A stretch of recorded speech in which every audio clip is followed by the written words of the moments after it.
Meus irmãos, a paz do Senhor Jesus, novamente estamos retornando o assunto de português instrumental, que é a disciplina que nós estamos estudando no currículo do IBADEB. Ainda no capítulo 1, que nós estamos estudando fonologia, que é o estudo dos fonemas, o estudo dos sons. Dentro desse assunto nós temos o tema da acentuação gráfica. Na língua portuguesa, todas as palavras elas têm uma sílaba tônica. Então nós vamos realizar a separação das sílabas, vamos pegar a palavra, realizar a separação e vamos identificar qual é a sílaba tônica. Se essa sílaba tônica recair na última sílaba, a gente vai chamar ela de oxítona. Oxítona. Se a sílaba tônica recair sobre a penúltima sílaba, nós temos uma paroxítona. E quando essa maior inflexão da voz, essa tonicidade, recair sobre a antepenúltima sílaba, nós estamos diante de uma proparoxítona. Então, quando ocorre uma palavra em que há uma maior inflexão da voz e que ela não recebe o acento gráfico, nós estamos tratando aí de um acento que é chamado de prosódico. É um acento da fala. Só há uma tonicidade, mas não recebe o acento gráfico, que é o acento agudo e o acento circunflexo. No caso da crase, o termo crase significa fusão. Nós vamos ver mais à frente, é um assunto da sintaxe, tá? O estudo da crase. Mas uma crase, para que ela ocorra, ela tem que haver ali uma fusão. São dois As que se encontram, por isso recebe um acento específico. Um A é uma exigência do termo antecedente e o outro A é uma exigência do termo posterior. Vou citar como exemplo aos irmãos, quando eu digo assim: vamos à casa de Deus. Quem vai a algum lugar. Nós vamos ver isso, os verbos transitivos diretos e indiretos. Mas veja que o vamos exige uma preposição. Vamos a algum lugar. Então nós já temos um a que é preposição. Eu posso dizer a casa de Deus? Admite um artigo a? Sim. Então eu tenho uma fusão de dois as. Nesse caso vai receber a crase. A gente vai trabalhar isso mais à frente. Nesse primeiro momento, nós vamos tratar do acento agudo e do acento circunflexo. Na página 25 do material didático dos irmãos, nós temos aí então ele fazendo a distinção entre acento prosódico e acento gráfico.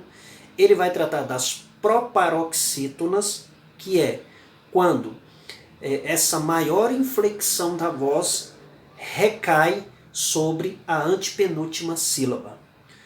O que diz a regra de acentuação gráfica em relação às proparoxítonas? Que todas elas devem ser acentuadas. Tomemos como exemplo Gênesis. Quando eu faço a separação silábica, a tonicidade maior recai sobre o G. É uma proparoxítona, portanto, deve ser acentuada. A segunda aí são as paroxítonas.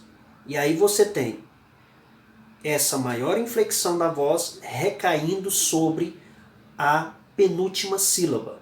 E aí há algumas regrinhas que as paroxítonas terminadas em L, N, R, PS, X, US, I ou is, on, ons, uns, ão, acompanhado ou não de S, e o ditongo oral. Então veja que há uma tabela na página 26 que a gente vai encaixar na regra então das paroxítonas terminadas nessas letras recebem o acento. Outras são as oxítonas, página 26. A oxítona é quando essa maior inflexão da voz recai sobre a última sílaba. E aí vem a regra da acentuação gráfica e diz que as oxítonas terminadas em A, E, O, seguidas ou não de S, ens devem ser acentuadas. Tá? Posteriormente nós temos na página 27 aí também os monossílabos. E aí nós temos os monossílabos tônicos e os monossílabos átonos.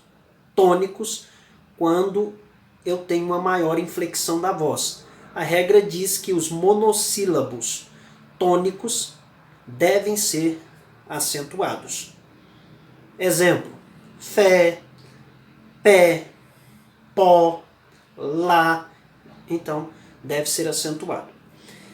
Há ainda, nas regras de acentuação gráfica, algumas regras chamadas de especiais. E a primeira delas são os ditongos abertos. Ei, el e oi. E aí vem a regra e diz que esses ditongos, sempre que estiverem pronúncia aberta, então não pode ser ei, não pode ser eu, tem que ser ditongo aberto, quando eles recaírem sobre as oxítonas, já vimos que a oxítona é quando a maior inflexão da voz recai na última sílaba. Esses ditongos devem ser acentuados.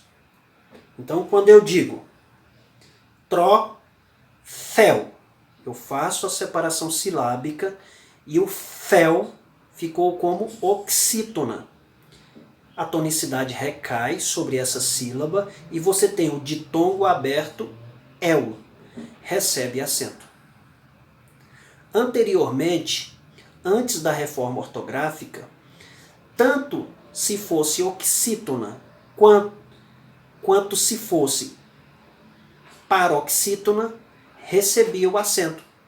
Veja que nós acentuávamos, por exemplo, assembleia.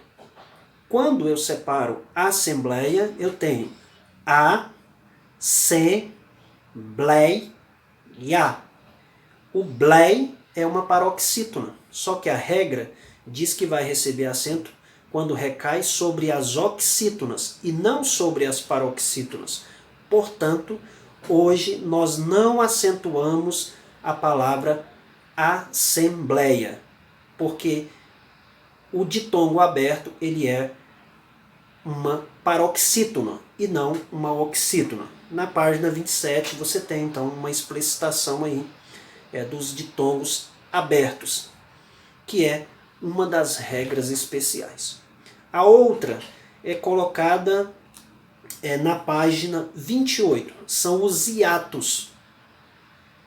Então, havendo acento no segundo elemento do hiato, apenas quando se verificarem algumas circunstâncias. E aí ele elenca as circunstâncias do acento no hiato.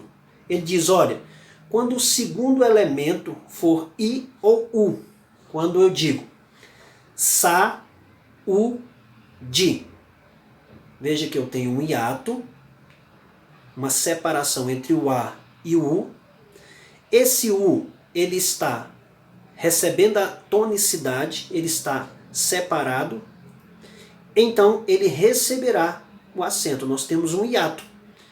Então ele coloca, quando o segundo elemento for i ou u, quando a tônica incidir sobre essas vogais, e essa vogal ela pode também estar acompanhada de S, quando eu digo egoísta.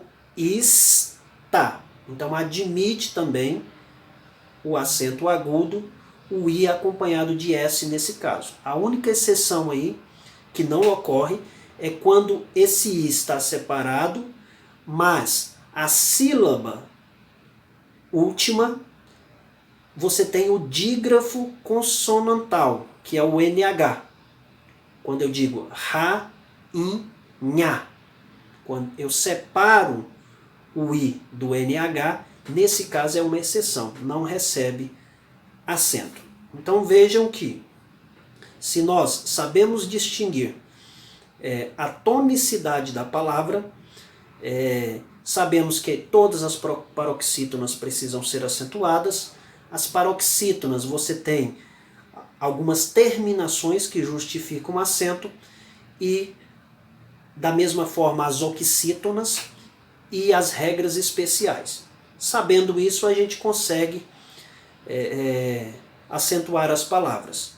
Tá? Quando nós tivermos um encontro presencial, a gente vai coletivamente justificar a acentuação de algumas palavras para nós recapitularmos. Deus em Cristo abençoe. Até a próxima aula, no nome de Jesus.